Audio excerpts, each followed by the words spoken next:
and welcome to NTN Live. This is the Week in Review. Today is Saturday, the 21st of November, and we're bringing you the stories that headlined this past week. Thank you so much for tuning in. If you're watching online, on air, our Facebook platform, YouTube, our channel 122, a special good morning to you. Residents in St. Lucia, St. Lucians in the diaspora, we thank you so much for tuning in, keeping abreast as to what's happening in your homeland. My name is Jessie Leonce, and I'm joined in studio, as usual, on the weekends by my colleagues, Ms. Lisa Joseph, as well as Mr. Tony Nicholas. A special good morning to you both. This Saturday has your little tongue tie? A bit. How was the week? The week has been very eventful, and I think we'll be able to get through all of those eventful moments. Some I thought were quite on a high, as you know, International Children's Day, we had the International Men's Day, so we'll get to talk a bit about that. And of course, COVID is still around more than we would like it to be. Mm-hmm. And so we will get a chance to discuss all of those things. Absolutely. And of course, we've been having some rain, but I realized Lisa brought in the sunshine this morning. The sunshine. I was having none of it. So that's a good thing. So we're expecting a little bit of sunshine in between the rain this weekend. Yeah. Alyssa, as you mentioned, we are continuing to deal with and be confronted with COVID-19. We registered 41 cases this past week, beginning Sunday and ending Friday. I don't think we got any cases on Friday itself, but the last set of cases we got on Thursday, the most outstanding being the number 20 cases being registered of COVID-19 on Thursday. We'll get into the details of that in just a moment. The island's chief medical officer, Dr. Sharon Belmar-George, is advising compliance with the amended protocols that took effect this week as well. We will get into that a little later on as well. Micro, small, and medium enterprises to benefit from a $2.6 million US financing facility to help withstand the impact of COVID-19. We also have the update on WASCO moving into the second phase of works at the John Compton Dam. Do stay with us. When we come back, we get into the nitty-gritty of the stories that made this past week's newscasts. Stay with us. What does coronavirus have in common with love? Both are highly contagious. Spread love, not the virus. Like you, COVID-19 loves a lime. Beach, river, or fed. Coronavirus is like these people who track every lime just to invade. The best way to put off invaders? Cancel the lime. Spread love, not the virus. Keep you and your crew corona-free. Live to lime another day. Together let us win this war. Said we shall be a soldier. Together we can beat this corona.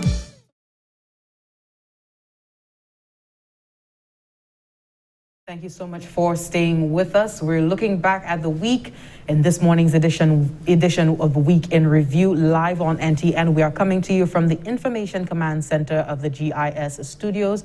Myself, Jessie Leonce, and we have Tony Nicholas and Lisa Joseph. We're looking back at this past week. We had the highest number of cases, I believe, in one release, a statement from the Department of Health and Wellness. On Thursday, November 19th, the Ministry of Health received confirmation of 20 new cases of COVID-19, and this brought the total number of cases diagnosed in country to date to 203. 10 of these cases are non-nationals, and 2 of these cases are visitors to St. Lucia. We go to our first clip of the morning from the Chief Medical Officer giving us this update. Case number 186 is a 28-year-old female visitor, and case number 190 is a 29-year-old male visitor. Both of these individuals arrived in St. Lucia on Monday, November 16th, 2020. On arrival, they went through the established screening processes, and based on the fact that they did not have the approved test, they were required to undergo COVID-19 testing in country. They proceeded to a COVID-19 approved accommodation where they were placed in quarantine pending their results. The individuals are now being placed in isolation. The Ministry of Health has commenced contact tracing as per protocol. On Sunday, November 15, 2020, a cargo ship arrived into St. Lucia carrying 11 crew members. After reports of respiratory illness among some of the crew members, they were all assessed and tested for COVID-19 and were placed in quarantine on the vessel. The Ministry of Health received confirmation that 8 of the crew members have tested positive for COVID-19. These are cases number 185, number 187, number 188, number 189, number 192, number 195, number 197, and number 202. These individuals are currently in isolation and receiving care.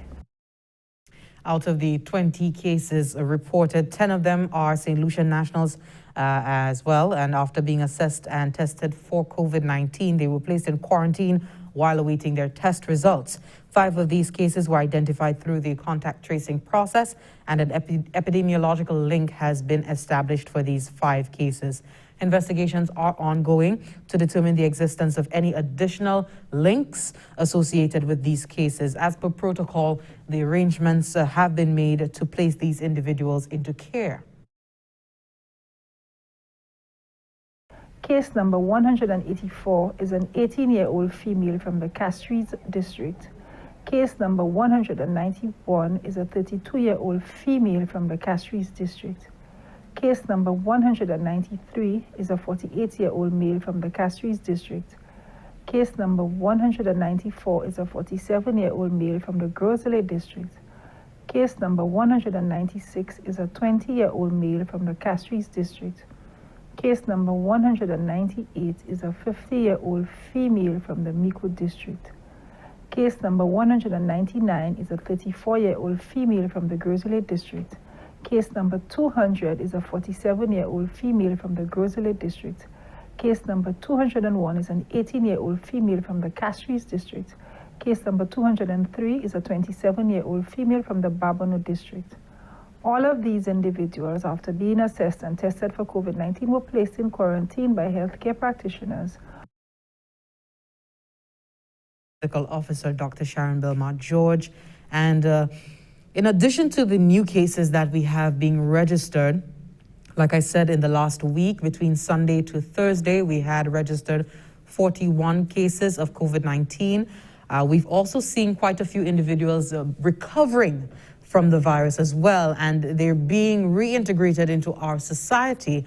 Of course, that is presenting a whole new set of dynamics, and quite a few of them are concerns of these persons coming back into the community. And I think that has been spoken on quite extensively, Lisa, in terms of persons needing not to worry about these individuals who've been diagnosed, who've been treated, and now being released at this point in time. We're seeing more and more of them being released. And I think the CMO has made it very clear that, you know, the support system that we need right now across the board, and it's not just for people who have been diagnosed and who remain in care and treatment, but certainly those who have been able to make that full recovery and go back into the community. They need to have that comfortable space, Tony, I would think, for them to be able to get some normalcy back into their lives, because I can only imagine how dreadful it is for you to be told that you have COVID because of all of those images and the situations that we see happening overseas. Yeah. Certainly within the Caribbean, we've not been so completely overwhelmed, although it is getting quite so. Even in our own scenario, we can see that we are fast approaching that sort of overwhelming state. So I think it's important for us to be able to create a sort of atmosphere where we are able to not just coexist with the virus itself, but for us to be able to harmoniously continue to coexist with our own brothers and sisters, so that we do not create this panic, anxiety, frenzy in the society. We don't need to go that way. And that speaks not only to the community, but also to the business places where persons have contracted the virus, and then the integration back into the workplace is also very, very important, and there's no discrimination or no fear or anxiety towards those individuals. Because the reality is that we've been saying it here, other persons have been saying it, we need to learn to coexist with this virus. We're not sure for how much longer. We're not sure when a vaccine will be available, but we need to learn to coexist. And learning to coexist with the virus would mean learning to coexist with other persons who have the virus, who have contracted the virus, so that we could all live our normal lives. And the safest thing to do is to continue to protect ourselves, continue to obey the protocols. Well, I was so happy to see on television via the media, the Senator Adrian Auger speaking about his own experience. Yes. Not being diagnosed with COVID-19, but certainly he hadn't come into contact with someone who I believe had been diagnosed. So he spoke about his own process, Yes. what he had to go through that isolation and having to do the testing at least twice, if I'm not mistaken, or 3 times. And he spoke about, his feelings at the time, because you really now have to, it's one thing hearing about it, but you personally going through that and having been told, so all of those thoughts, and he was talking about all of those feelings, the thoughts, and how he unknowingly, could have infected others, people precious to him and so forth. Although that he's been following the protocols, and he said that despite following the protocols, you can see that, perhaps a little lapse, just a little lapse, perhaps taking down that mask a little too low below the nose, how that now can put you at risk. So I was very happy that he came forth and he spoke about it, and he did say that it was really to help people understand that it can happen to anyone. Yes. And when you can see people at the very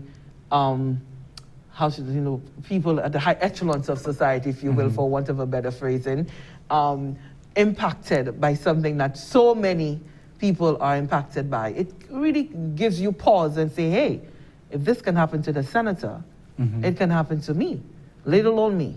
So I was very happy to see him telling that story.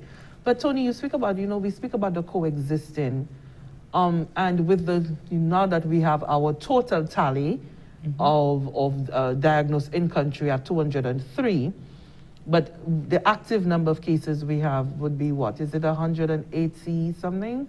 I believe so. In that region there, 180 plus. So that constant call that I'm interested in knowing your views on it, is it now time for us to just pull that lever and say, let's just shut the borders? Because the argument now is that, look, the people came in on the cargo ship. Do we now just say, no, it's time, let's close? Shut the borders to what end? And you see, Lisa, I'm kind of happy you brought that up, because just 2 days ago, I was having a conversation with a hotel worker. And he was saying to me, he's been hearing the calls. And sometimes those calls are made at the expense or with insensitivity towards those persons who now have been anxiously awaiting to return to work. And whilst I understand the reasoning why some persons have been pushing that notion, but there are others who are pushing that notion for selfish reasons. And we now have persons who were looking forward to going back to work, especially within the tourism sector. No one has forced them back to work, but it's something that they enjoy doing and something that they want to do. So what would shutting down do? Shutting down would really, at this time, I believe, really be crippling our economy. Now, I know there's been the argument that, okay, we're talking about economy, money, but health comes at an expense. Well, good health, So we need to find ways to balance the two. We need to find ways of strengthening our protocols in terms of persons coming in, because if persons are coming in on a cargo boat, right, those persons are not expected to come into the community and integrate and mix with persons, They're only bringing in those goods and they're dealing at the port. So probably whatever is happening at the port need to be strengthened, or maybe the protocols are good enough. That is why that was picked up in the first place. So I'm one of those personally. For me, I don't think a complete shutdown at this time will solve anything. I think it will worsen the crisis, especially the fact that we already have in-country transmission. That is my personal view. But you don't think keeping the borders open is worsening in-country transmission, is it? I don't necessarily But if think it- so. But then you'd have to determine, have an epidemiological connection of persons flying in affecting the population. Yes. And as has been, long established by the authorities, the community spread is happening. It's not something that's external at this point in time. We're already being confronted with clusters of cases in St. Lucia. So to close, as Tony indicated, to close the island right now, to do a complete shutdown, in my opinion, would certainly do more harm than good, because you're dealing with the health COVID-19 crisis, and on top of that, you're dealing with an economic crisis. And So I think the economic crisis really does equal lives. Huh? Well, It I certainly. think so too. It does. Certainly. Because I think too that when we look at when we had the lockdown, we had the borders closed. I think both you and I, Jesse, we spoke with mental health professionals, and what they were seeing happening in the community, the sort of financial pressures that Yeah. people were coming under because they just couldn't have that money coming in. The bills were mounting. Person, the 203, the hotline being inundated with calls for persons just wanting food, So Yes. it was as basic as that. The And crisis then was at that degree. It also went to the extent of domestic issues. Yeah. Those domestic violence calls sharply increased during that period. And so we overlook these things in our haste to just put a political blanket over all of this. But I think we need to temper everything that we do or say with some sort of reasoning. But I strongly believe we just have to keep on revising and revisiting the protocols, strengthening the protocols, not leaving anything to chance. Like I said just yesterday, I personally felt there was a little lapse in some of the bars I witnessed around town. There is a cutoff point, but I realized that way beyond the cutoff point that persons were still there hanging out. And so this is now about us. And it's also about the police, the city police, policing these places, regardless of whether this bar is being owned by your friend. If there's a protocol in place, if there's something in place that it needs to be shut down at 4 or 5, whatever the time is, that, we stick to that. And hopefully, we get over this sooner rather than later, and then we could all return to our normal lives of hanging out with friends, hanging out by the bars, going to the restaurants and what have you. But for now, we all need to do what we have to do. We need to stop looking at the external about the tourists and the visitors. But Tony, I think we're skirting around the main issue, which is the protocols. The protocol, that's what I'm saying. The protocols have been put in place for the protection of the population. Yes. And we look to other things, perhaps it is that we need to shut the borders down. Exactly. What is the scientific evidence to show that it was flights coming in that is continuing to cause the clusters of cases that we're experiencing? So I think our efforts, and everybody who is concerned, we know that there is genuine concern out there. Persons really, some may be calling for the national shutdown because they are truly and genuinely concerned about their families, the future of their work. What if this thing gets worse? What if we get into the thousands of cases and it becomes overwhelming for the Ministry of Health? But we need to channel that genuine concern. We need to channel that worry, that anxiety into adhering to the protocols. Just this past week, we saw the amendment in the protocols by the authorities, because what they had seen in terms of looking at the figures and the cases and the connections to the cases was that there was not adherence. That is the fact of the matter. There wasn't adherence, particularly in social settings.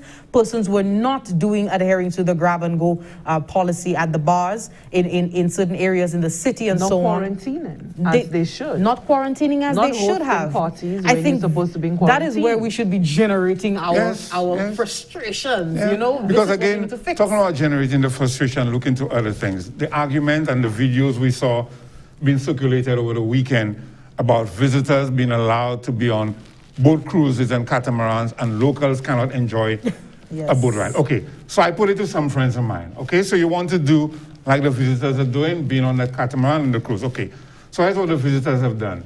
They've paid for a COVID test before coming in.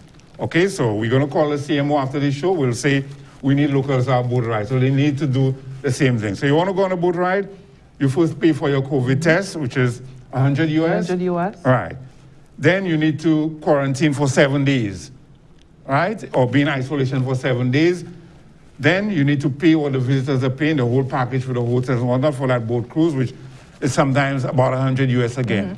So to be on that boat cruise will easily run you up to close to 300. Yeah, 300. We're talking about $500, $600. Mm-hmm. So are you willing to do that to have a good time on a boat ride, to pay that to go and drink your alcohol? Or are you willing to just stay at home, follow the protocol? Because no one is saying we will never be on a boat ride again. No one is saying we're not going to be able to celebrate birthdays again in cruise.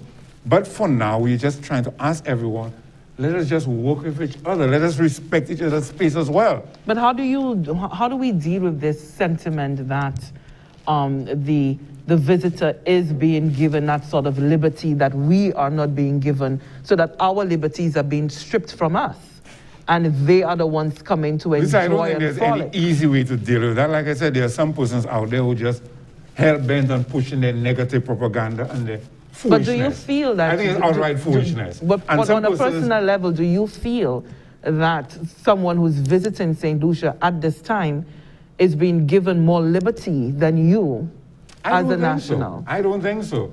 I mean, the things that I need to do right now, I get to do it. If I need to go to the bank, I need to go to the supermarket. If I want during the day to go somewhere that is open and have something to eat, I could still do that. I'm still free to move about. When we had jury in here a couple of weeks ago, some of the sites, Pigeon Island, the Sulphur Springs, these places are still open to locals. They're still very much open. So we still have access to those places. And hey, on a normal basis, pre-COVID, we were not even going to those places as St. Lucians. We don't even take on those tours and excursions that the visitors pay thousands of dollars on a normal basis to come to St. Lucia to enjoy. But now we have this hue and cry that we cannot go here, we're in shackles and chains. I don't see it. I don't feel it.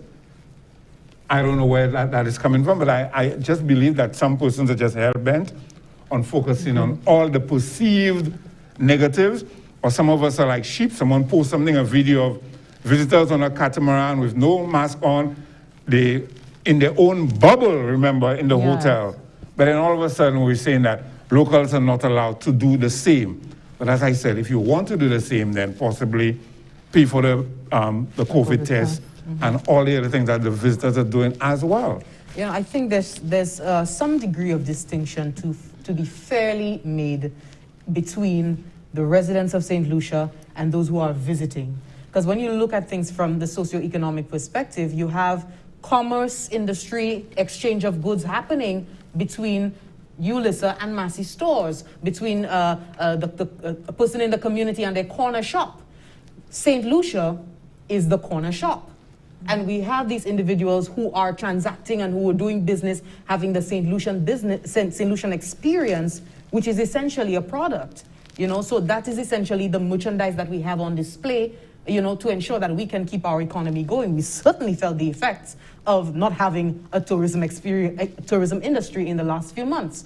So there is to be, if we have to be fair about the situation and look at it from a greater picture, we have to see that the tourists who are coming to St. Lucia, first of all, they're going through great expense to have this experience, because we are not, on top of having to travel here and have that luxurious experience, they now have to adhere to all of the COVID-19 protocols, which is also coming at a cost. And that, I think, is the key thing. So they're Jessie. paying for the privilege. Adherence. And I think that is the key thing. Yeah. And so once we know with certainty that they are being policed into adhering to the protocols, I think that ought to be comforting for us.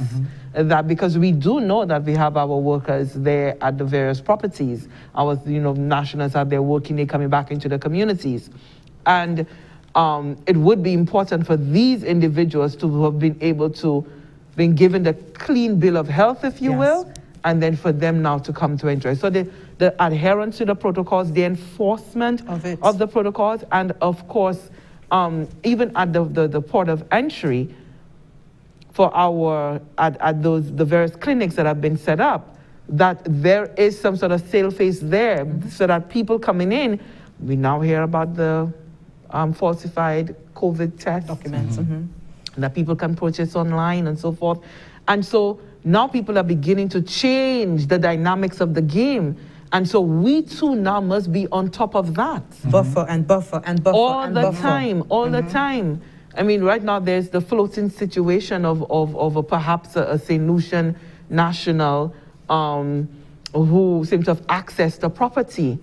And of course she is, she's British perhaps raised in Britain and so forth, but having to access that property and now having to be made to quarantine and that sort of thing. So all of those things are now, these situations are now beginning to come in and meander all of those efforts that we're doing.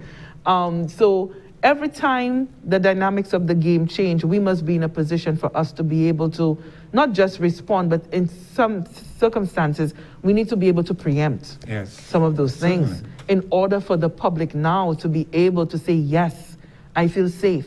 Yes, I know that our authorities are on top of it. I agree. We've certainly seen that, with the first event since COVID-19 with the ARC, that they are bracing, the port of entry and ensuring that everything is being put in place.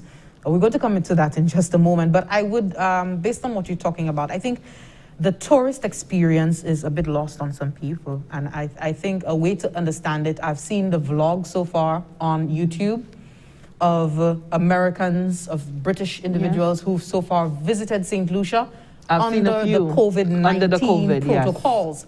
And it is so antiseptic. It is so stringent. It is so, and somehow the hotels have found a way to ensure that the experience that you have is beautiful while adhering to the protocols. While you get here, because I've seen somewhere en route to St. Lucia, the frustration, there was one vlogger who, after getting to the airport in the UK, was turned away because they didn't know they needed that PCR test to get onto the flights. And so they needed to go back and return 3 days later for them now, and having to come on. Once they get on, there's all of this checking that's happening. So they too are frustrated trying to get to St. Lucia. It's not an easy, as you said, Jesse, it's not easy. But these individuals are choosing our beautiful island to come and for them to have that sort of relaxing experience. And at least when I saw that vlog, I was like, oh, great. So it means not only are we here on the ground in St. Lucia concerned about our safety, but all of that lobbying that has been done by the Prime Minister and the government to allow pre-testing and for the airlines to take ownership of pre-testing is beginning to bear fruit. It's beginning to happen. And it's not just happening for St. Lucia, but it's happening for the entire CARICOM region. So I was very, very satisfied when I saw that. So yes, there are people out there who are perhaps a little bit of, maybe enough information is not getting to them, and perhaps they cannot see that bigger picture because of the sort of lack of information. And hopefully in time, as COVID begins to taper out, when people will look back, then perhaps, everything will be seen and known. 2020. Yes. I just didn't want to mention this 2020, Quite literally.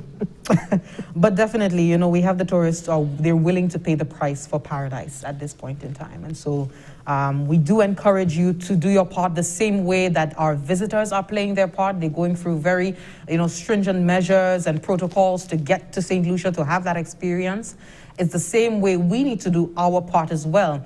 And not to make comparisons, because I'm certain that the authorities have made provisions, for both parties, both tourists and residents here in St. Lucia alike. And that being the protocols, going back to that, the fact that it had to be amended after a couple weeks, seeing that persons weren't adhering to the protocols. And we know that many people out there have been tuning into NTN, have been following the protocols, they know what's happening, and they've been adhering, because we're getting reports that persons are being reported for non-compliance in the city. We've had some arrests being made. Certainly the Deputy Commissioner of Police has indicated that the mandatory mask laws are definitely, there's been a vast improvement up to this past week. But by and large, there's still concerns over the social interactions that are happening. And so... But should we now be, this whole debate on the testing in country, Mass testing? On arrival. On arrival. Mm-hmm. Is that a loop that we're missing, though? Because I know that there is testing taking place in country for arrivals, for visitors. And that, of course, happens upon the screening process. Mm-hmm. And that screening process, as thorough as it is, it will allow and aid in detecting, something amiss with someone coming in. And we've seen it happen we've had a previous case, the 2 visitors who tested this week, tested positive this week. So it means that our practitioners, our medical practitioners at the port, they do know how to be able to flag and detect something amiss there. But should we now have this policy then of testing? Are we able to be able to do testing on arrival? I mean, it is a debate that is going around, because then without that, the argument is, then how do you know? How do you know that someone visiting the island isn't infecting? How do you know? I think the surveillance continues way past the way port. past, exactly. So once you get to that property, you do have daily checks taking place. Mm-hmm. You do have daily checks. And so we know that with COVID, the symptoms will appear. Yes, you have those individuals who may be asymptomatic, but I believe that they're saying that even when you're asymptomatic, it is the ability to transmit the virus is very, very low. I don't know if the science has changed since then, I don't know, but that was what the initial science indicated. So, but with the daily checks that are taking place of these individuals, and of course, if the adherence to the protocols, I would think that even in coming to, whether it be serving someone and the change of linen and so forth, that the hotels or the properties have very stringent guidelines as to how these things are being done. And as I've always said in conversation, and I can say this here, I don't know if we've had a breakout at any property. Mm-hmm. I stand to be corrected. And I think that would be a great indication in the absence of science, the medical evidence of whether we've had that sort of transmission happening at properties. Have we had a breakout, an outbreak of the virus at any property? I don't know. We've quicker seen it with our transport sector. We've quicker seen it with establishments outside of the tourism sector. But I don't think we've confirmed that we probably had a 10 and 12 and 15, 20. Because I'm thinking that you have visitors at a property, and if the transmission is taking place there, we should be able to see that sort of evidence taking place of people who... I heard Mr. Anderson from Sandals in the news last night referring to some of what we're discussing, and just talking about stepping up the protocols and always revising and reviewing the protocols constantly, because again, you mentioned science. This is not a perfect science. So the protocols, the measures being put in place will constantly be reviewed and upgraded and updated to ensure that there's minimal transmission. We're not talking about zero, because it's just like any, Jesse just mentioned the word surveillance. You have customs doing surveillance for drugs, so to speak. There'll be times that they'll detect some, and there'll be times things will pass through, But what you try to ensure is that you minimize it, and that's what we're trying to do, minimize and eventually possibly eradicate the continuous spread of COVID-19, and that's the best we can do. And something I said earlier on when we started the Information Command Center, sometimes we shortchange ourselves, or we sell ourselves short by not having confidence in the processes that are in place, or the persons manning the process. And we have to really take our hats off to the medical persons who work in the field. I heard, I think it was Dr. Sean Belmajor this week, commending the persons involved in the contact tracing, a phenomenal team. Yes. I'm really going out there and doing, and we need to have more confidence in those processes and the person, because these persons come from us, they're from our society, and if we don't have confidence in them, it simply means that we don't have confidence in ourselves. We need to believe in the process, and we need to engage where we can, make suggestions, offer our recommendations, and know that we're all part of this. You talk about the reporting, persons seeing things and calling the officials, calling the hotlines, and reporting what we see instead of just posting and blasting and criticizing constantly day in. And I think we too, Tony, that we need to take time also to inform ourselves on the virus itself. Try to, find, there's so many areas in which that you can understand and even understand how viral infection occurs, because I think that it perhaps is a bit lost on some of our people on how this really occurs. Because you have situations where, you have, now we've been told to really try to stay within your family unit as possible, but you still have people who are allowing their children to go to the neighbor's house to play with their other children. Lo and behold, somebody in that household maybe test positive, God forbid. and now you and your entire family must now remain indoors because now you need to be tested, now you need to be isolated, now you're living with the fear of perhaps being diagnosed with COVID. So we seem not to really get it, that the adjustment needs to happen in order for us to stay safe. So yes, you may be wearing the mask when you are out of your home, but in that neighborhood, in that community where you are at, how are you adjusting yourself as well? Because these individuals are also going out of that neighborhood. They're coming back in. But if you are allowing your children in and out of the neighbor's home, and you too, you don't know what happened today, and so you without the mask and you sit down and you're having your little Sunday chit chat, you are placing yourself at risk. So maybe now we need to revert to the stay in your doorway, enjolé somebody over there, that sort of thing. So the adjustment, it's tough, I get it. It is tough. It's not easy for a lot of persons. It's a tough adjustment. I think the establishments have done a good job, as the Prime Minister indicated, and the Chief Medical Officer, of how they have been performing and responding to the protocols, adhering to the protocols so far.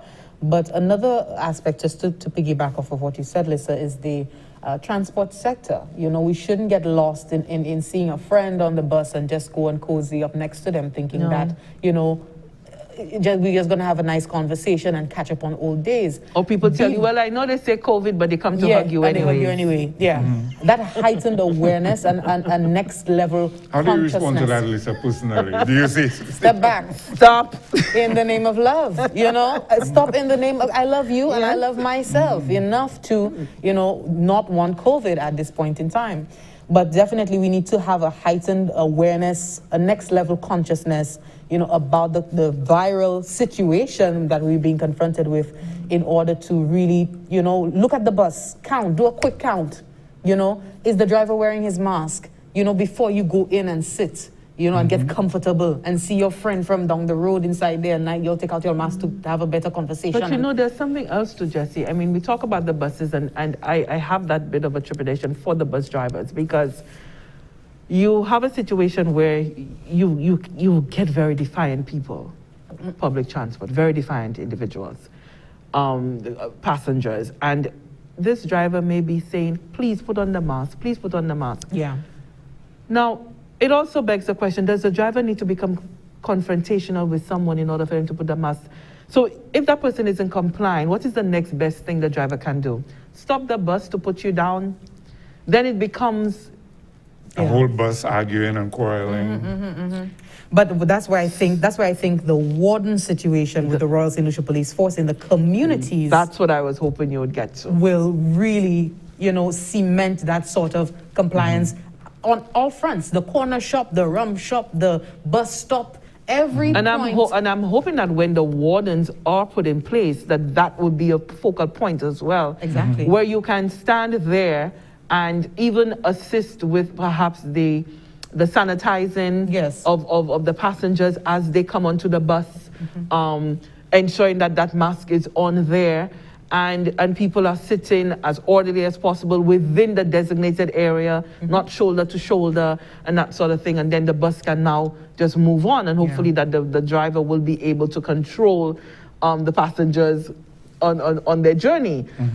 So the wardens, as you brought it up, I believe that there is an absolute place for them. Yeah. And I'm hoping that once they are there, they'll be able to create that sort of environment and assist, because the minibus sector has been calling for assistance in enforcement. In other minibus associations in the other islands, you see, Roger is calling for a break, but just after this point, you see the buses have the conductors. Yes. So they are better able to, the driver is doing a lot of jobs in one, he's listening for persons to say stop, he's doing a lot in one. So in this case, the warden, just to add to that point, will really help.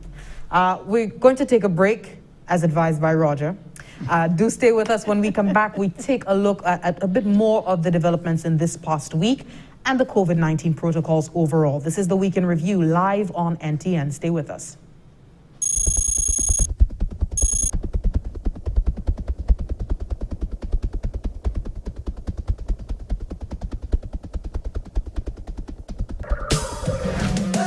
We at war with the virus, ready to harm us.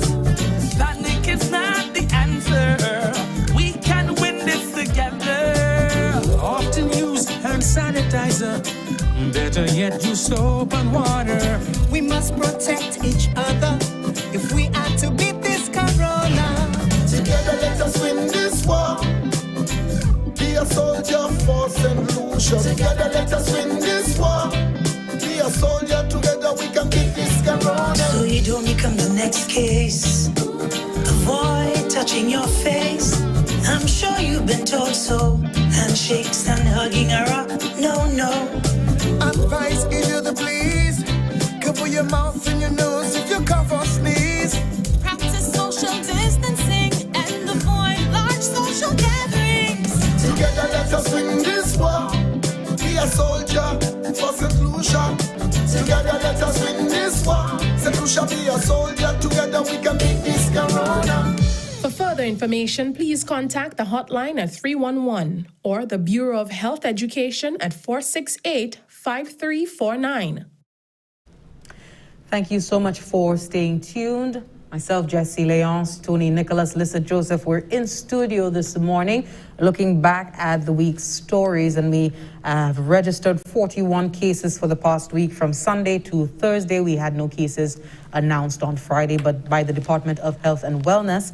But just an advisory at this point in time by the Chief Medical Officer, Dr. Sharon Belmar-George, calling for an end to the discrimination and stigmatization of persons who've been diagnosed with the virus. We've so far seen, with the more cases that we have registering and they're being treated and returning to their communities, there have been reports of discrimination in those spaces, and she is calling for, reason at this time and a sense of compassion and togetherness in the communities as we try to manage COVID-19 as best as possible. It's not just those new diagnoses that has to be dealt with, it's also the post-COVID-19.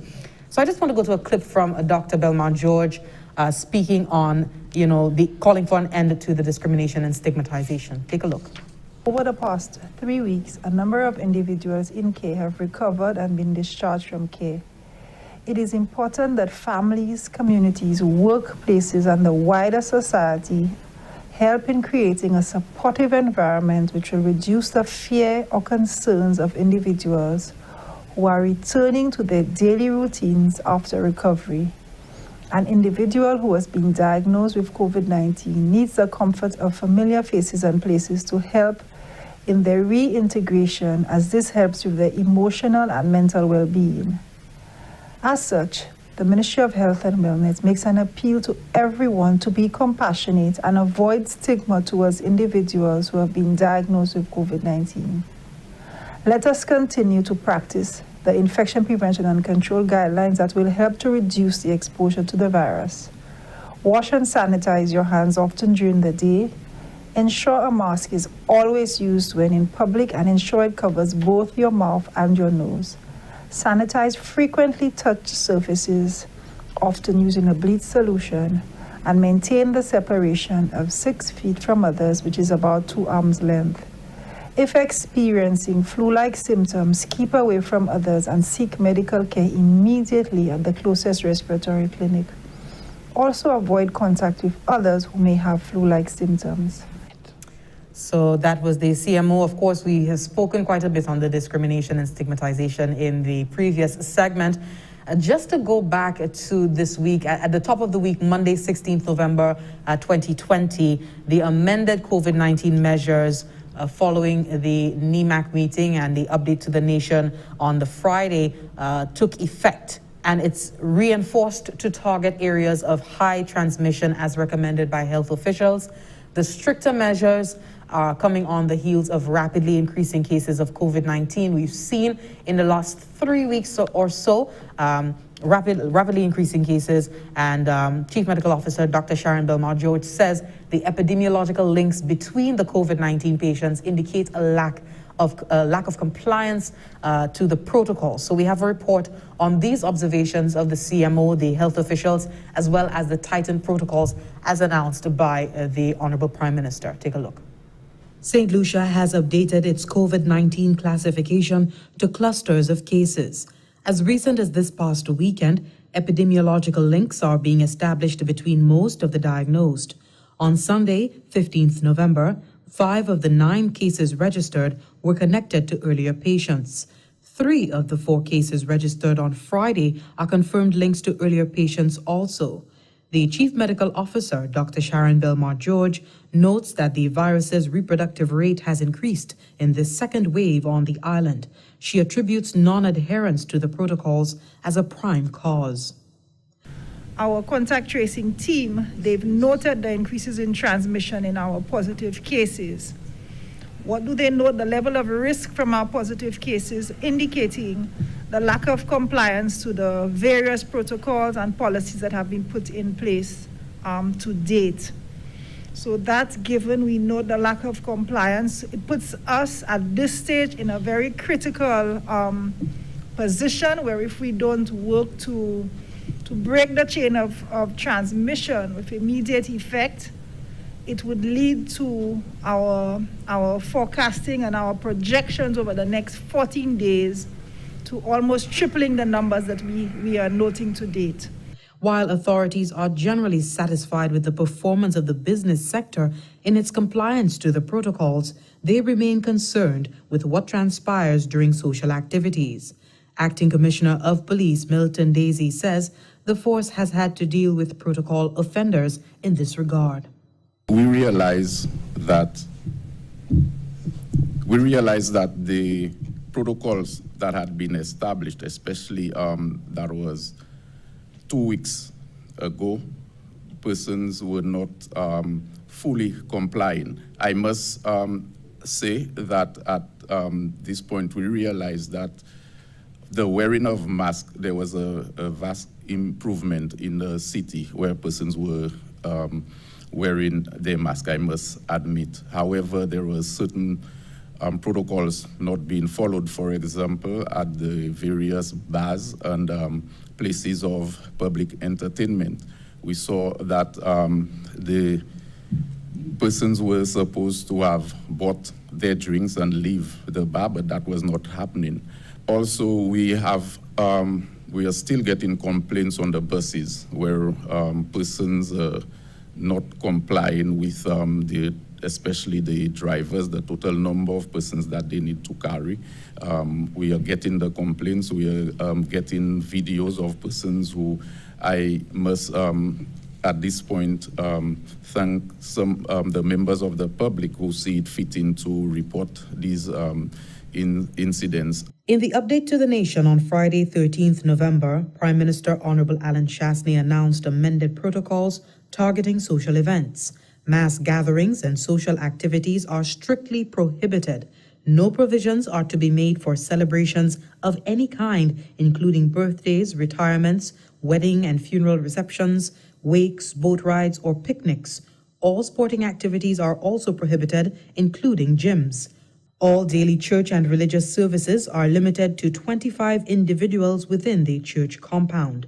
Bars must adopt the grab-and-go policy, as consumption of alcohol at establishments is not allowed. Bars must also close daily at 4 p.m. Similarly, all food establishments must offer only takeaway services, as dining in is prohibited. We have reached a tipping point. we can change our projection and maintain, for the most part, the economy and the health of our society. But we have to be disciplined. This is the only thing that we can do. Failing which, that we will have to strengthen those protocols even further. It's sad that persons continue to go to bars and hang out outside. It's sad that persons were continuing to have beach parties. We need to take this thing seriously, St. Lucia and St. Lucians. We're the only ones who are going to suffer if we fail to rise to this challenge. And these protocols are to be guidelines for you, and by strengthening those guidelines, to help the enforcement officers to implement these guidelines. The amended protocols take effect Monday, 16th November, and will be subject to review in a week. Between Friday, 13th November to Sunday, the 15th, the island registered 15 new cases of COVID-19. In this same period, 13 patients recovered, were released from care, and reintegrated into their communities.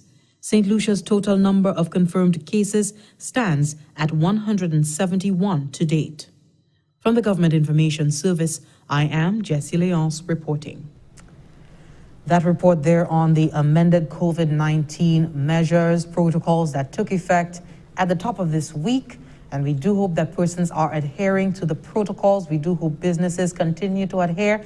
We know that quite a few, the adjustments were quite significant in some areas. I know bars and restaurants can only offer takeaway grab-and-go services, and the bars must close at 4 p.m. These are among, down from 50 in terms of mass crowd down to 25 for weddings and so on, and no celebrations of any sort. All commercial activity must conclude by 9 p.m. nightly. So these things take a bit adjusting, to take, but once you take into consideration the fact that this is going towards reducing the risks of transmission. And I know there are some persons who are concerned and asking, but who's devising these measures? The advice coming from the chief medical officer, the health officials, based on the science that is behind COVID-19, what is emerging in terms of the trends in St. Lucia, it is given to individuals, as the stakeholders, civil society, the religious groups. That is what the NEMAC, that's the National Emergency Management Advisory Council meeting, is doing. It is consulting and speaking to everyone involved in terms of society, the stakeholders in society, the leaders of the organizations, to ensure that they are all in agreement with and they all have a level of input in what is decided ultimately in terms of the COVID-19 protocols. And I think too, I mentioned earlier, so perhaps some lack of information can allow individuals to develop their own perceptions and their own understanding of what the situation is. I did hear the chief executive officer of the Hotel and Tourism Association indicate that the properties, for example, and I'm pointing them out because the lion's share of preparation really happens with them in terms of adherence to protocols, and that they have identified in some areas they had to construct isolation areas on the property, or creating or extending staff quarters, if you will, ensuring that they have these bathrooms and so forth in order for the workers to be able to really sanitize themselves before going back into the community. But the businesses, on the larger point, the businesses have a tremendous cost, augmented the physical plant of the establishment in order to allow the workers and customers to be safe. So that is something that we need to acknowledge and applaud. And I think that there's a lot of work that's happening behind the scenes. And St. Lucians are not privy to what that is. And that's why I say sometimes people have this notion that nothing is being done and these people don't know what they're doing. But you're not aware of the tremendous amount of work that's going on behind the scenes to make all of those moving parts come together. Certainly. Absolutely. Definitely to that point, and if to extend to go back to the warden situation, we know that there was extensive work on the part of the Royal St. Lucia Police Force in terms of the recruitment of these individuals, the 200 individuals. And I know, I just want to say thank you to everyone who applied, because we were told that hundreds of individuals did apply for that position in the various communities. Because so it is employment. It is. Mm-hmm. It is. We don't know if it's going to be short term or if that's going to roll over into another program, but at the time being, in this very moment, it is employment. Absolutely. And you know, the Royal St. Lucia Police Force did indicate that they stopped accepting applications, because now they're going through the applications to ensure that the persons that they settle on are, you know, in compliance with their the word escapes me. Criteria. The criteria for becoming a warden here in St. Lucia. And I know among the many criterion that you are supposed to have a clean criminal record. So there is, you know, this is legit business that is going on in the fight, the continued fight against COVID-19. We're going to take a break from the pandemic. I think just pull away from it a little bit to talk on International Men's Day. Tony, your time. Let me just say good morning to Cox. Yes, Cox, you're commenting, right? Cox and Cyril. But come on, you should have been here to have that happen. But we'll have that conversation. But good morning to you. And happy International Men's Day. Is it the day? Is it just the month? What is it, Tony? Give us the skinny on that. Every day is Men's Day. Every day is Men's Day. I love that. But just to it's see, a man's world, you know. It's the man's world. Just to see that we had such big plans for International Men's Day. I'm speaking specifically about the Department of Gender Relations pre-COVID, and even when, you know, our numbers, you know, were low and everyone had recovered.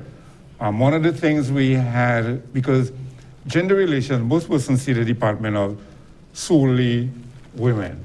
For gender, male, women, and just trying to create a more gender-sensitive, gender-balanced society. So one of the things we wanted to do is to get, on the day, have the men to walk in the mother's shoes, not literally, but one of the things we have going on in our society, we don't recognize the unpaid work that women do. So one of the activities was supposed to have gotten the men who in the lives of the children, could be the stepdad, the brother, the father, to play the role of getting up in the morning, combing the child's hair before school, preparing them, the whole thing of, you know, preparing their lunch and what have you, and taking them to school, and even possibly spending some time at the school with those children. Of course, COVID decimated those plans. So then what we did, we partnered with the International Men's Group, headed by Barry Innocent, for the activity that took place at the financial center. And I'm sure you guys follow the activity, really, really engaging them.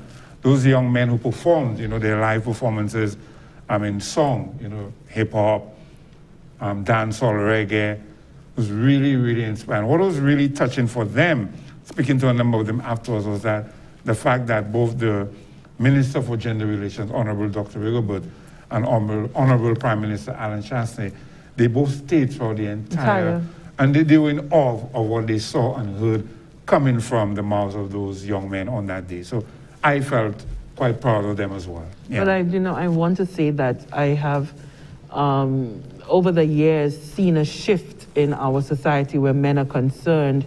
I know that we have the crime, the violence, the fatalities, whether it be road fatalities, homicides, that men are falling victim to more than women. So there are those issues, the addiction issues and so forth. However, increasingly men are stepping up. You spoke there about fathers experiencing what it is to walk in the shoe of the mother and so forth. And I know of so many men who've taken that road to the point that the mothers are not even present in the lives of the children. And the fathers are mother and father. And it is so heartwarming to see that. Fathers who are totally engaged in the academic lives of their students, of their children. They attend every meeting. They ensuring that the children are doing their homework. If they can't do it, then they call upon someone to help them, to help the child. And of course, and they still need to be concerned about how they're going to earn that daily dollar to be able to take care of their children. I mean, there's nothing more pleasing to see a man who's on a hustle.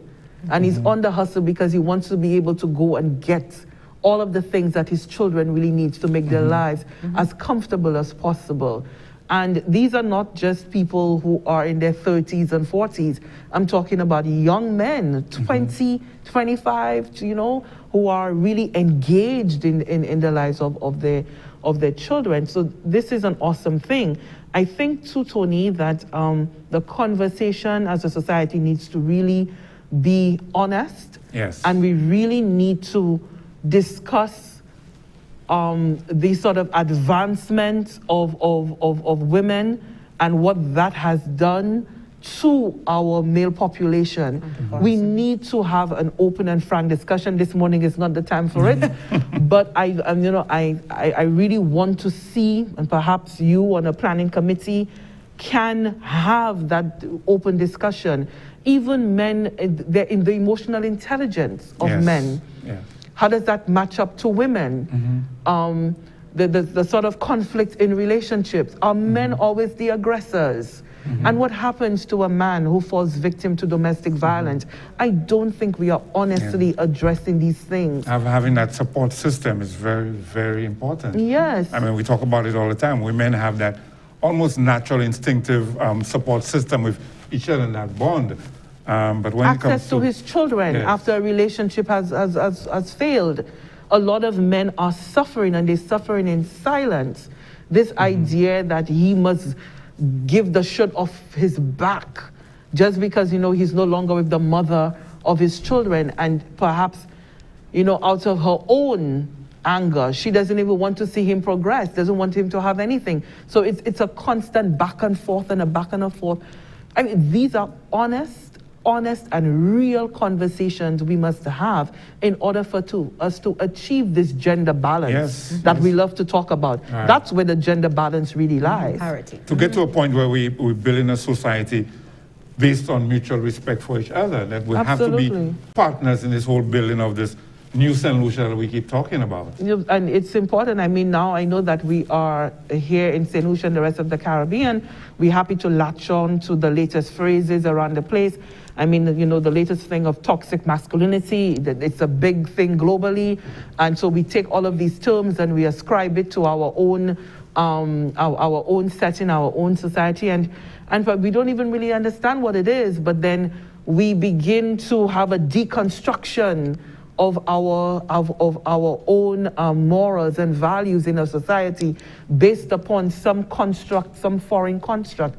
All of these things are harming us when it comes to our gender relations.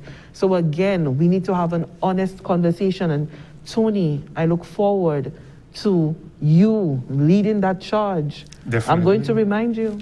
I'll stand up and be counted. I've advised my other male counterparts to do. So. Well, let's go to this news report. Prime Minister Honorable Alan Chasney and the Minister for Gender Relations, Honorable Dr. Gail Rigobert, did join in the celebrating of the contribution that men have so far made to the development of St. Lucia on the occasion of International Men's Day, 19th November. That was Thursday. This year's observance is being held under the theme Better Health for Men and Boys. This theme focuses on the improvement and enhancement of the health and well-being of the male population across the world. Take a look. On Wednesday, the International Men's Network, in collaboration with the Department of Gender Relations, held a Boys to Men conference in an effort to celebrate the men of St. Lucia, their contributions, and to urge those who are better off to reach back and help those who may fall behind. President of the International Men's Network, Barry Innocent, expressed his expectations of the conference. I pray that this event serves its purpose, where a means of communication in this light, both music and articulations, would reach and impact the minds of young men that could cause things like behavior modification or commence some level of behavioral modification. Minister for Education, Innovation, Gender Relations and Sustainable Development, Honorable Dr. Gail Rigobert, indicated that what it means to be a man continues to change. The minister noted that men are not invincible and do battle with their own challenges, making their need to be heard even more important. We owe it to ourselves, all of us, to listen more to one another. But hearing is not enough. We must be brave enough to challenge our long-held beliefs. And we must give ourselves permission to adjust our beliefs and expectations of ourselves and one another, in keeping with the new learning that we have received from our experiences. In this immediate case, the lessons we have learned from COVID-19. It is okay for a man to share domestic responsibilities as we work from home. It is okay for a woman to be the only or the higher income earner in a household. Men can hurt too. They do feel and they do hurt. Men do not always have all the answers. Prime Minister the Honorable Alan Chasney encouraged men to be their brother's keeper. And I feel that there are many young men who have been incredibly successful in this country. And what we're asking for them to do is to appreciate that they need to be role models for some of those young men who may not have been given the support that they had. It is true that for any gender, the key to success is support. It's inescapable. And when we have anyone who is struggling to find their place in our society, it's left to the majority of people who have been successful to never to take for granted what they have been able to achieve, but to turn back and reach to help those to come up. Featured speaker Dr. Joshua Les Flores shared some words of advice. One of the things that I never wanted to throw away was the gifts that God gave me. And each and every one of us has gifts. Each and every one of us has talents. You may not always have the best set of cards in your hand, but play them, because God is with you. God will not give you anything that you cannot handle. And even in the times that I thought I could not handle exam after exam after exam, I stand before you here today, accomplished, happy, tired, but grateful for the opportunities that I have been given and the habits that I learned early on that helped me to push forward regardless of what came my way. So I ask, choose the right path for yourself, even if it's the hardest choice. But don't worry, because it will continue to get easier. Choose to be diligent in school, at work, in your community. Choose to make the most of every opportunity. Choose to stay above and away from influences, but rather influencing positively. The first International Men's Day was celebrated in 1992. The occasion was instituted to celebrate the achievement by boys and men to society, nation, and community. From the Government Information Service, I am Janelle Norvell. That report there on International Men's Day, the Honorable Prime Minister and the Minister for Education and Gender Relations as well joining in the celebrations. We also had International Children's Day being observed as well. Yes, yes. Did you hug and give your daughter a special kiss yesterday? I do that every day. Bravo to you. So you just didn't do it on that day? Every day. Yeah, again, another day set aside. I mean, every day is supposed to be Children's Day, but just a special day to recognize our children and, you know, building safe spaces for them, which is really, really important, especially or more particularly during this time of COVID-19. So the Minister for Education, she did prepare a statement on International Children's Day. So let's just go to the first part of that clip from the Minister. Today we celebrate International Children's Day. It is a day that we stop to pause and to reflect on the the issues that affect children, and to recommit to ensuring their safekeeping, and that whatever we do seeks to enhance their well-being. Children ought to be children, have a carefree, enjoyable life. Within my portfolio, that of education in particular, and of course gender relations, we focus very strongly on the issues affecting children. Whereas to the naked eye, almost immediately and intuitively, we think, what are we doing with respect to the education of our children? I hasten to caution that for us, education is not simply about instruction in the areas that we perceive that the children would need when they grow up, or what we call core competencies. But very importantly, we focus on the holistic development of our children. And one of the proudest moments Dr. Rugoput mentioned yesterday while talking about International Children's Day was the fact that with stakeholders, with the Ministry of Education and other partners, St. Lucia, and it's not just a government, St. Lucia, we were able to abolish corporal punishment within the school systems. Maybe we could have a short discussion about that in a moment. But the other aspect of her address yesterday was the fact that as a gift to all children, all of the nation's children, that the government have procured devices that will be distributed in the coming weeks to all students in St. Lucia. Let's take a listen to what she said on that. Nice. As we observe International Children's Day today, this is the most opportune moment to say to the children of St. Lucia, we care about you, we love you, and we've listened, we've heard, and now, at this time, I wish to recommit my effort and that of my team to ensuring that you have what you need to ride out this COVID-19.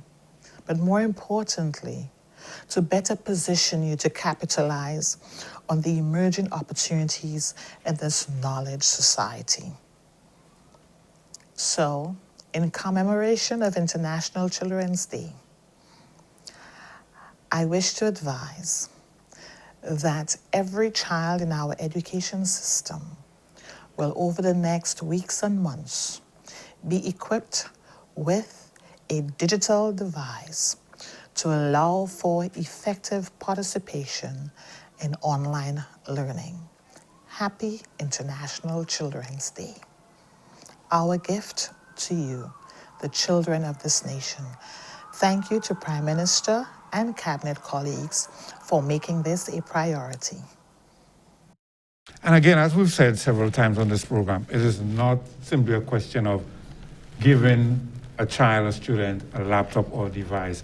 What the government have been pursuing even before COVID is to give students devices with the curriculum already embedded in those devices so that they could pursue their studies, that they're not just using a laptop to play music, to be DJing, or to be playing games. Or they're on a super information highway that they have no idea how to navigate because the internet is just this wide open space and you're not also quite sure. To get some of those books downloaded, you need the proper licensing. Yes. So that is very important. But I just want to go back and to get your thoughts on the whole aspect of the abolition of corporal punishment within the school system. At the time, it was a contentious issue. You had the teachers' union saying that they were not properly consulted, teachers saying they needed more time, and I could clearly recall somebody posting and saying, more time to do what? To give my child all the licks you didn't give them in the first term? I remember that comment from someone quite clearly. So I just wanted you guys to share your thoughts on that. You heard me applaud. You saw and heard me applaud, right? Yeah. So that's a given. I really don't think that we need to spank, hit, lash, slap children in order for them to be able to understand or for them to be able to comply with an order that you've given. I think that if you begin to instill discipline with your children, you use an authoritative voice with your child from the time they're in the crib, they will know, they will understand, they'll be able to follow direction, follow your guidance. They will not be defiant, maybe, because, you know, teenage years are a whole separate thing. But the point is that if you have a relationship with your child where your child can identify you as that authority figure, and this is mommy, daddy speaking to me and I need to listen, you don't need to lay a hand on your child. And I always say this, my sister raised her daughter and she's now 20 years old. She's never had to lay a hand on her, not once. Mother and father, not once. This is a young lady from age 7 who's been learning how to prepare meals, who's washing her little socks and clothes and, you know, taking care of herself, gaining independence along the way, because all of that helps your child to grow in the right way.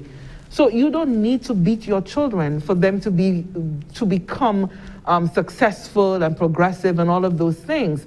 So it's really in how you communicate. Communicate with your children. I had this horrible experience at primary school.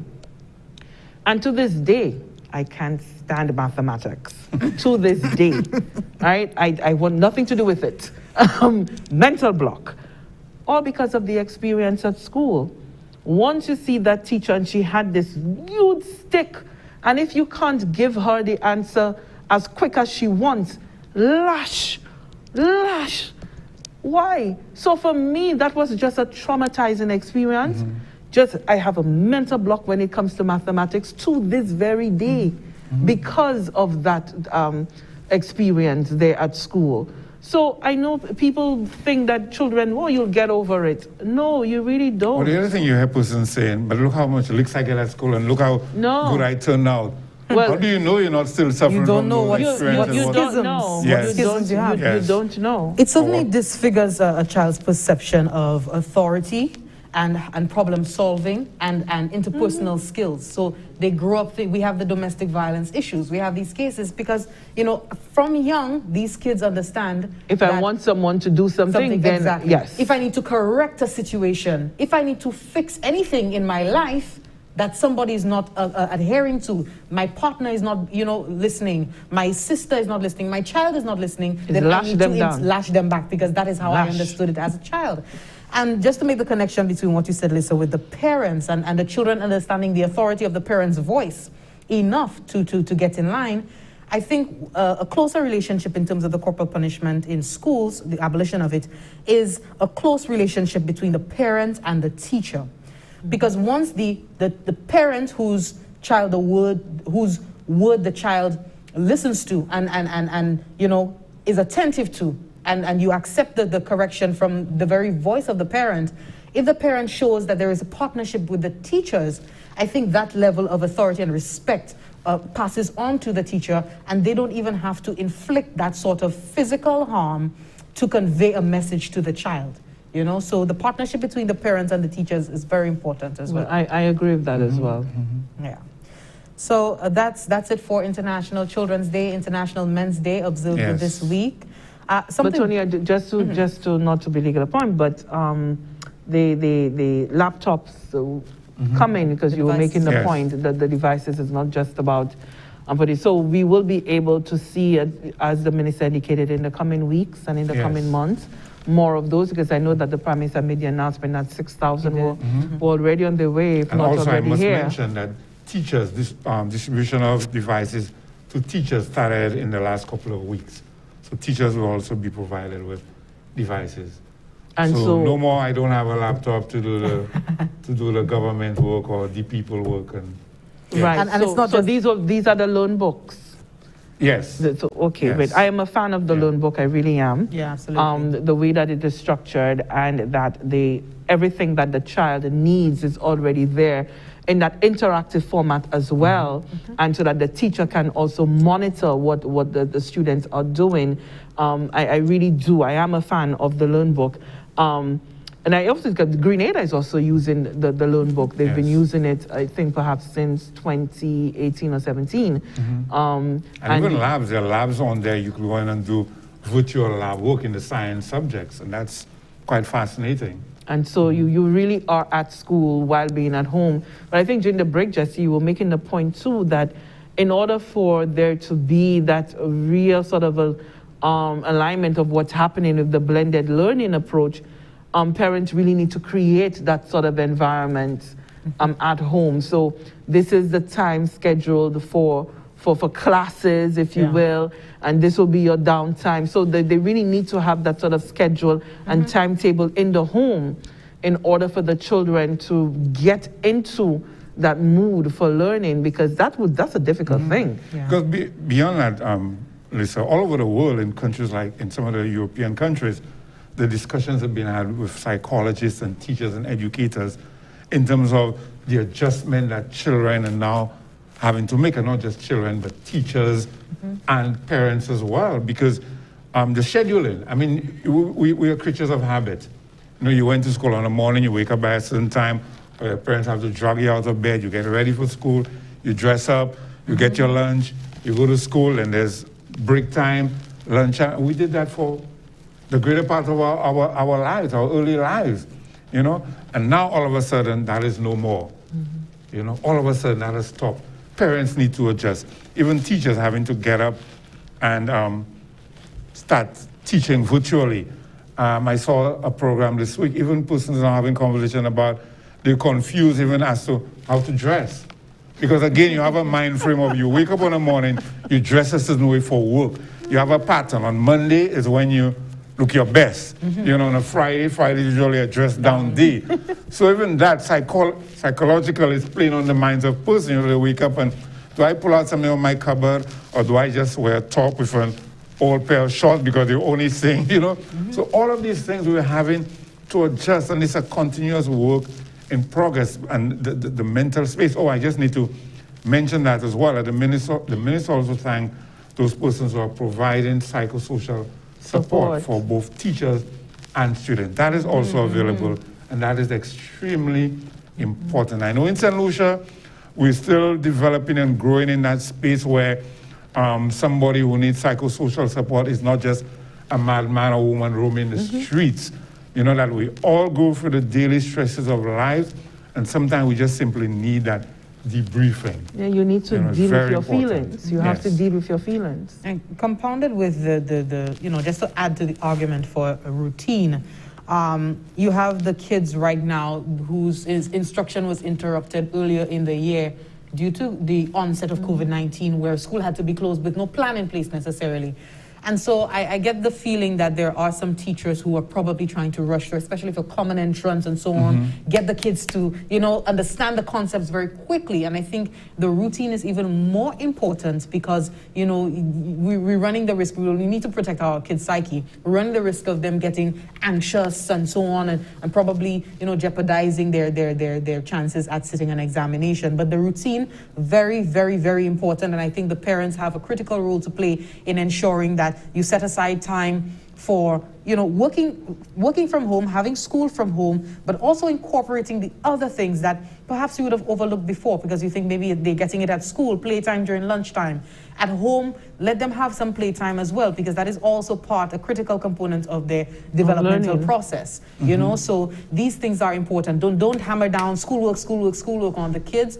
Try to strike the balance, because the entire childhood experience adds to what prepares them for their adult years. And I'm really wondering if examination should really be the end goal at this point.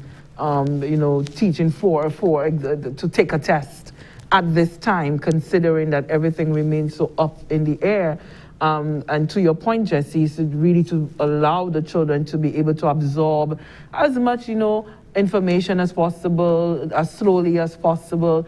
And because now you really need to work at the pace of the student, because you may not even really know what pace the student is at because you are doing this virtual platform. So you don't have that physical exercise book in front of you that you could review the work and, you know, so it is challenging. It is. Another thing, parents, the screen time. So now the kids are learning from their devices. Yeah. You know, so set aside time for play outside. Watch the trees, swing from the tree branches. Yes, get the physical activity in there. Whilst obeying the protocol. While obeying the protocol. Certainly, Absolutely. Certainly. Like I was about to get to earlier, something big happened yesterday. We saw the government of St. Lucia taking a significant step in its effort to building resilience amid the COVID-19 pandemic with the implementation of a grant loan facility to assist businesses here on island. And the measure forms part of the Economic Recovery and Resilience Plan, which was announced by the Prime Minister, Honorable Alan Chasney, earlier this year. The Climate Adaptation Financing Facility, that's known as CAF, is a funding mechanism within the St. Lucia Development Bank, SLDB, originally designed to offer climate change adaptation loans, which are affordable, equitable, across socioeconomic and gendered lines, and provide incentives for preemptive vulnerability reduction. Taking into consideration the COVID-19 pandemic and its effects on the business sector, the CAF has been relaunched to include a business recovery program, and according to Managing Director of the St. Lucia Development Bank, the facility is, in its new form, will lend aid to micro, small, and medium enterprises that have been negatively impacted by the COVID-19 pandemic. So if you're operating a micro, small, or medium enterprise, take a listen. The intention is for us to be able to assist persons who have been impacted by COVID. During the past couple of weeks, we have attended a number of Zoom meetings. I presume most persons have. And one that we attended was Climate Finance in Common, where all of the development banks in the world were represented. And at that meeting, it was indicated that the development banks don't have resources to make up for lost revenue for everyone. But this particular program is to provide a level of support for persons who have been impacted. It will focus on self-employed persons who are registered. Part of the criteria is that you must be registered with an association or an organization for us to be able to track your progress. And the intention is for us to identify that you have at least been impacted by a 30% reduction in your overall turnover in your business. That was Mr. Vincent Boland, the Managing Director of the St. Lucia Development Bank. Enterprises will have access to loans ranging from $25,000 to $200,000, and these loans will encompass a mix of loan and grant financing. The terms and conditions of the loans will vary based on the enterprise, and as such, determinations will be made on a case-by-case basis. Vikram Katuri is the World Bank's program leader for sustainable development and infrastructure in the Caribbean. The business recovery program expands the type of risk that the CAF can address to include the pandemic and its impact, while still maintaining the CAF primary focus on climate adaptation and disaster risk reduction. Along with the possibility of combining grants with loans to help businesses through the liquidity crunch that so many are experiencing, the government and SLDB will be providing all borrowers with free training on business continuity and disaster preparedness planning to help them better reduce their vulnerability to future shocks. SLDB will also assist businesses in joining the Chamber of Commerce and other business associations that support and advocate for businesses of all sizes and sectors. The survival of St. Lucia small businesses is critical for the country's economic recovery from the COVID-19 pandemic. It is clearly stated in the government's COVID-19 Economic Recovery and Resilience Plan. And we believe that the new CAF Business Recovery Program will make a major contribution to the goal articulated in the plan. And the CAF, that is the Climate Adaptation Financing Facility, offers accessible loans to firms, community groups, and households for investments and or livelihood activities that support climate adaptation or disaster vulnerability reduction. So please take note of that. Another product coming out of the the promise, that the pledge that was made by the Prime Minister, Honorable Alan Chastain, the Economic Recovery and Resilience Plan for the country in light of COVID-19. We know that many businesses, many operations have been affected. Some have had to change their business models. Some have had to close. Some individuals are, right now just struggling with payroll and all of these things. And this opportunity is going to inject some much needed liquid, cash into their operations to also contribute towards the sustainable development efforts of the country. And all of these are tangibles, Jesse, and as you indicated, so the businesses, and at least, you need to have had at least 30% of your operation affected by COVID in order now for you to be able to access. But, the monies are there, and once, going into the SLDB, of course, individuals will be guided upon as to how they can apply, because you would need to apply. Mr. Boland did indicate, that on the global level, the development banks across the world were reminded that they do not have an endless pool of money, because sometimes too we believe that the banks can simply just continuously give and give and give or lend, and that's not the case. And so it would be important for people to be strategic about accessing and utilizing those funds, using it in a way in which it's going to not just buffer your business operations, but certainly put you in a position where you can find yourself actually seeing some growth along the way. It may not be instantaneous, but along the way, whatever that sort of investment you'll be making will be able to bear out some fruit on the long end. And I think too that this will also complement what the St. Lucia Chamber of Commerce is thinking, because they did have a launch on that very day of a sort of recovery program, business recovery program. So all of these programs on their own are doing their bit, but collectively they are designed to make a dent, to give that sort of relief to the business community. And I'm sure that there'll be other programs coming on stream in the coming months, and as we move into the next financial year, 2021. Can't wait to say hello to 2021. As am I. I'm being very cautious about saying that, Lisa. I'm sure a number of us said the same. Tony, how at the much end of more? 2019. Yeah. So lo and behold. Sometimes, when you have plans, like credit cell phone plans, and they say there's rollover. So I'm just praying that, it's not one of those rollover situations, that it's just going to be canceled, but let's hope and pray. Yes, trying to be optimistic as possible. We are due for a break. When we come back, our final segment, looking back at this week, we have an important bulletin from the Embassy of the United States of America informing the government of St. Lucia of resumed services for issuance of routine tourist, student, and business visas. Also, we'll give you an update on the ARC that is happening right now. We know that the first vessels have set sail for St. Lucia. That's ARC Plus, I believe. And we have ARC. And the ARC vessels will be setting sail tomorrow, St. Lucia bound across the Atlantic. So stay tuned for those updates and more in our final segment. She's been watching, waiting, wondering when the sands of time will give way to a tide of change, and for yesterday and today to become a new tomorrow. For a time when her sun can kiss the cheeks of your loved one, and her stars can twinkle in her honeymoon skies. When her earthly embrace will reassure and calm your soul. And her unique view can change your whole perspective. Proudly, she has risen to meet new challenges and to provide safe harbor to all who reach her shores. For her hopes and dreams still stand, shoulder to shoulder, a precious reminder of experiences yet to come.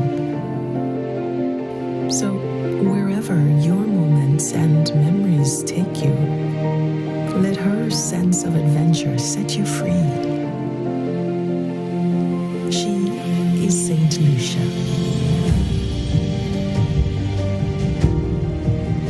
Let her inspire.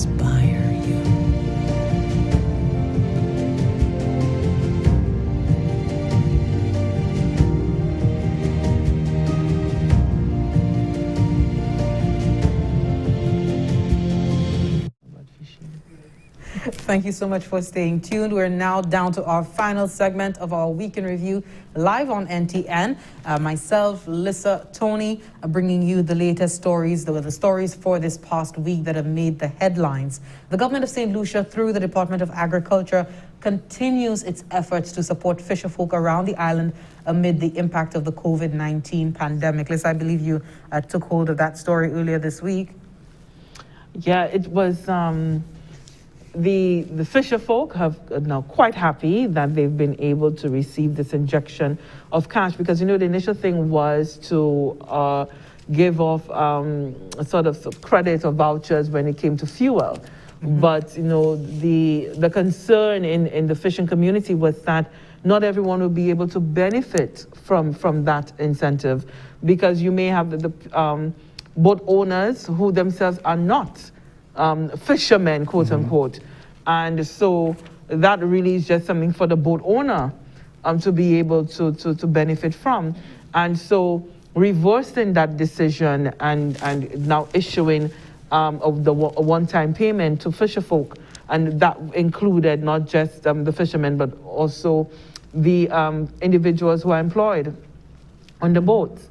So a wider cross-section of individuals are benefiting from this cash injection. So that does make for a more even spread, if you will, and they seem to have been happy. Sorry to interrupt you, but just to be, we were talking earlier about gender neutral, shall we just say fishers? Fishers. That's a politically correct term. So yes. Just needed to inject that there. So you may proceed. Yes, the fishers of the fisher folk.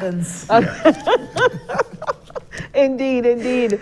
So, and I know that there is call for further engagement between the ministry and the fisherfolk.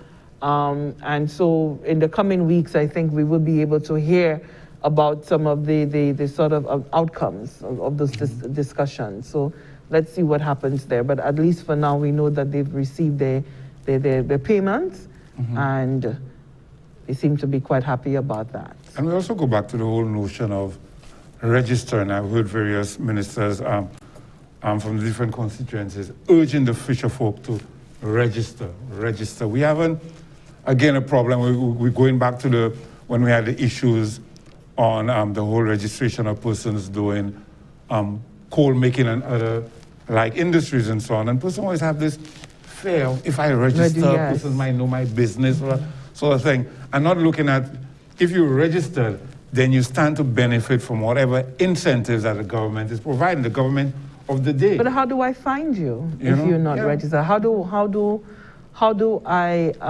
account for you if I can't find you, if I can't identify who you are?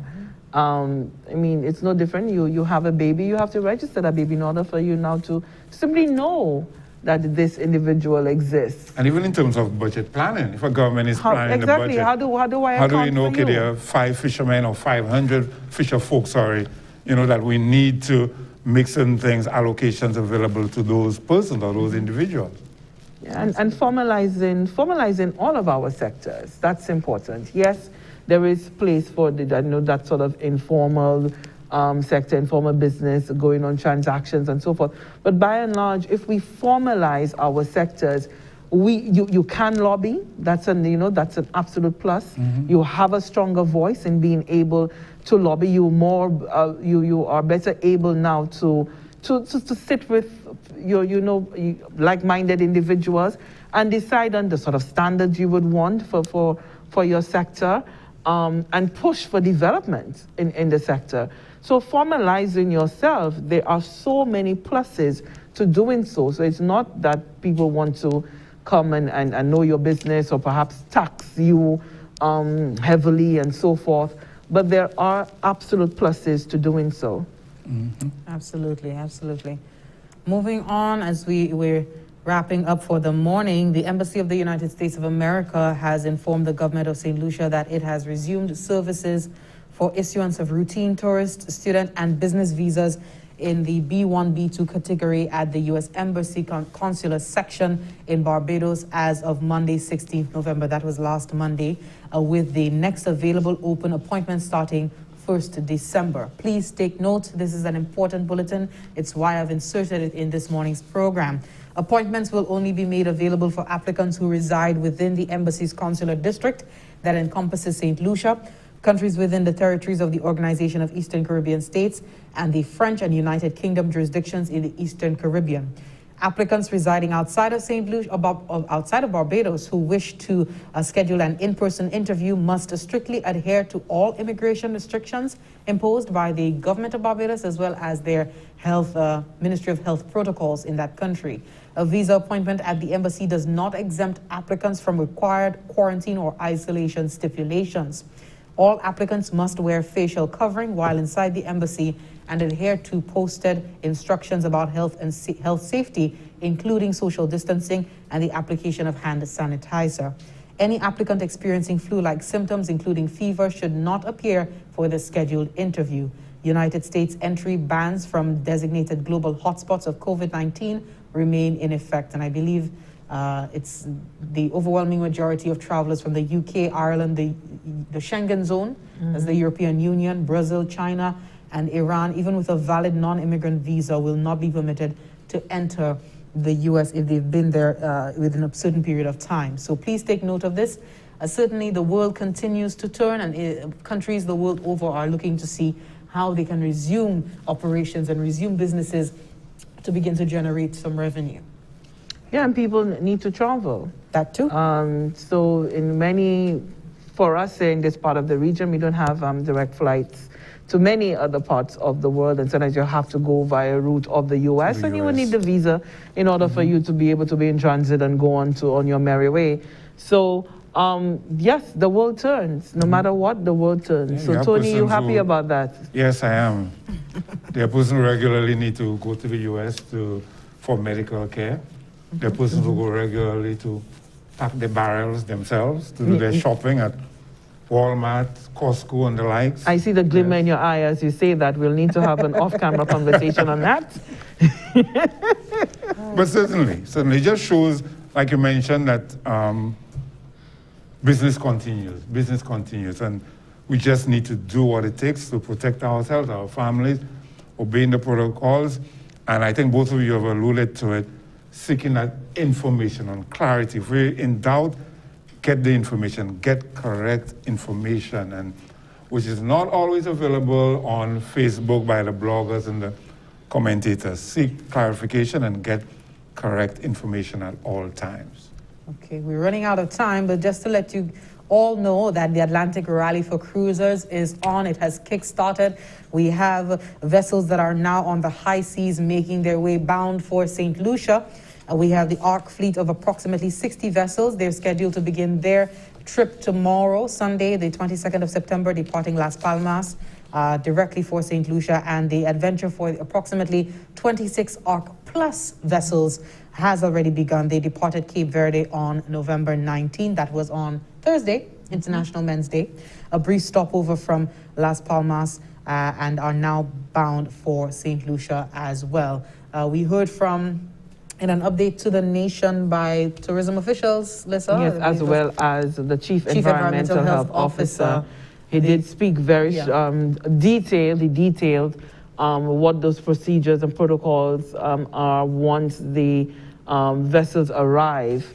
And so, of course, we know that the individuals, for those who may arrive ahead, because the expectation is that they will be on sea, but let's say the 14-day period, because they would have been at sea. When they come in, they would be checked and so forth, and to ensure that they're not infected. But for those who would have arrived earlier, they would be asked to remain on that vessel until the entire 14-day period is complete. And of course, then they would be checked, screened, and so forth. And then we don't have any activities to really have that sort of mingling going on. There isn't any of that being planned. And of course, even at the marina, you have the social distancing taking place, even with the vessels. So they're not being both right next to each other and that sort of thing. You have the rules that below deck, you could take your mask off and so forth when you're in your cabin, but once you on deck, then mask, face coverings, everything must be worn. So I think that they have taken as stringent measures as possible in order to try and make the Ark a safe thing. And let's not forget that even before departing Las Palmas, the yachties needed to quarantine. Yes. So once they got onto the vessel, they couldn't leave. They did their pre-testing and so forth. So at least we have an understanding that there is a safety measure from that end as they travel to St. Lucia. Yes. Absolutely. And with that, we're rounding off. We'd like to thank you so much for watching. I would now offer Lissa, Tony, final words before we close. I just had mine. Tony? It's all you, Tony. My final Happy words. International Men's Day, Tony. Thank you. Thank you once again. And just to say to everyone out there, just continue to be safe. Continue to obey the protocols. Do what you have to do. Go out, do your shopping, go to your bank and what have you, and make your way home as quickly as possible. Just obey the protocol. No one is trying to take away your freedom from you. Absolutely. And I think it's a time for family. I know we're pressed for time, but I think it's a time for family. It's the Christmas season. As far as I'm concerned, it's Christmas time. It's holiday time for me. I have put up my Christmas tree, and we at GIS have put up our Christmas tree as well. And we hope that you're getting into that Christmas spirit and thinking family, you know, appreciating family. I think if 2020 did anything, it was, you know, more of a closer, homey feel, a closer knit experience with your family. And I definitely am looking forward to the holiday season. As you're putting up your Christmas tree, I know you have your fruits, you're soaking for your cake and what have you. We do hope that you begin to get into that whole Christmas spirit. Jessie Leon signing off for now. Do enjoy the rest. Adhere to the protocols, all while enjoying Christmas. Cheers. Hello.